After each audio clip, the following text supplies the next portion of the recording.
Hey, and welcome to my channel. I am April Clemmer. I'm a personal stylist, and today we're going to talk about some of the groups that you can kind of fall into with your style. I work with clients on standing out a little with their style, which doesn't mean like purple hair or anything crazy. It just means you're kind of drawing more eyes to you and therefore your message or what you do. And so oh, when I get people come to me, there's different categories that they can kind of fall into or different style ideals they think they need to have a great style. And so um, the first group is people that just honestly don't care. And if you're in that group, you're probably not watching and you're probably not going to work with a stylist. So we'll move on to the second group, which is people who are in this mass style bubble.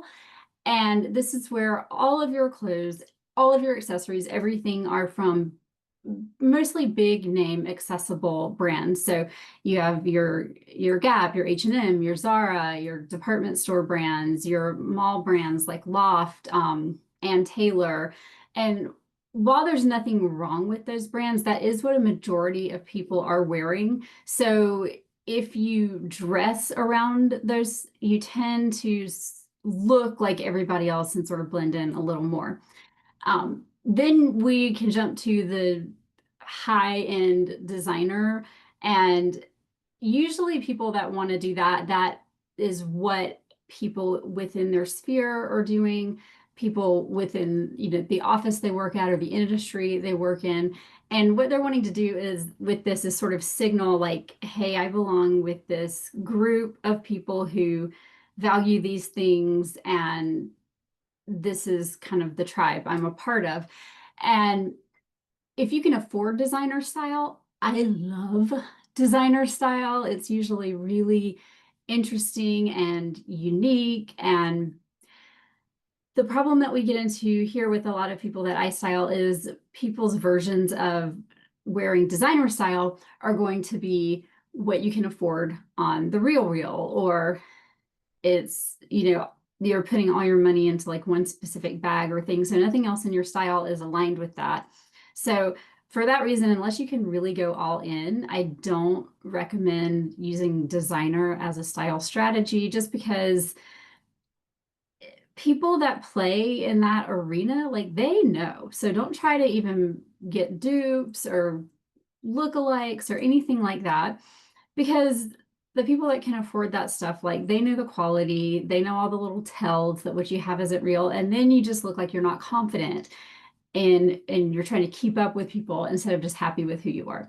So this is what I recommend for clients who want to create a really standout style, and that is to source from, and you can do this at any price point, source from little known designers, small uh, boutiques that aren't necessarily chains, or high-end thrift.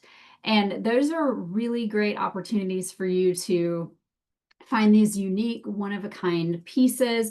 And I don't want to sound like I'm saying you should never shop at the mall or you should never get things from some of those other brands I mentioned, because they are great places to get basics. And you don't you don't want a whole closet of statement pieces, so it's fine to shop there. But I like a style through line, which means there's something consistent throughout about your style, and I want that style through line to be something unique to you. So you can do it with a color palette, like Kim Kardashian, does those neutral colors. You can have like a standout accessory that you always wear or carry. And I'm going to recommend doing more than one of these to really get it specific to you. But when you are shopping, so let's give you two examples of this. So let's say you're shopping at Nordstrom Rack and you're like, okay, well, this is where I can shop. So how can I create like a standout piece, because this is a very accessible brand?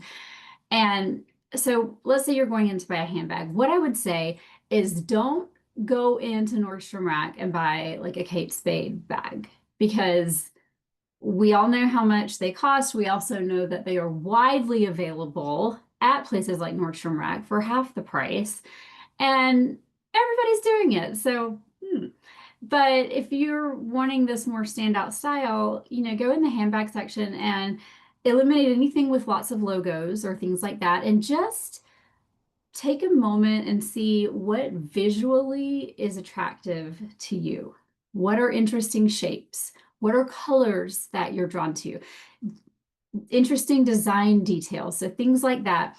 Then explore those brands and don't really be as concerned about the brand as just about the quality of the piece, because I do want you to focus in on the quality of what you're wearing, because that's a huge tell no matter what. If people are drawn to your style, but then they get close to you and like the shirt is pilled or the stitching is coming undone on your bag, that's not the vibe. So with creating this interesting style, you can find something unique at Nordstrom Rack in this way that when you combine it with the rest of your pieces is going to align and be something individual and unique.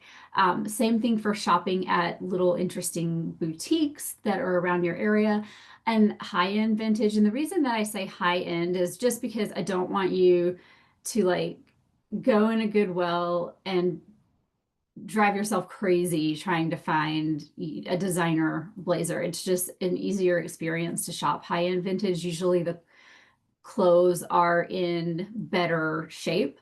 So you're not trying to, you're not getting something that you have to get like fixed in addition to having it tailored. So it's just a more curated selection for you of things that are higher quality. So this is a way that you're bringing in something interesting and unique to your style. And you can do it, like I said, at any price point. And you're just taking yourself out of the trend and, the formulaic dressing. And those are two big things that I see that keep people stuck in a more kind of boring, average, or everybody else is doing it style, because that kind of style doesn't make you stand out. And if you're watching my channel, then that's what we're going for. So thank you for watching. If you have any questions about this video, please put them down below and I will see you next time.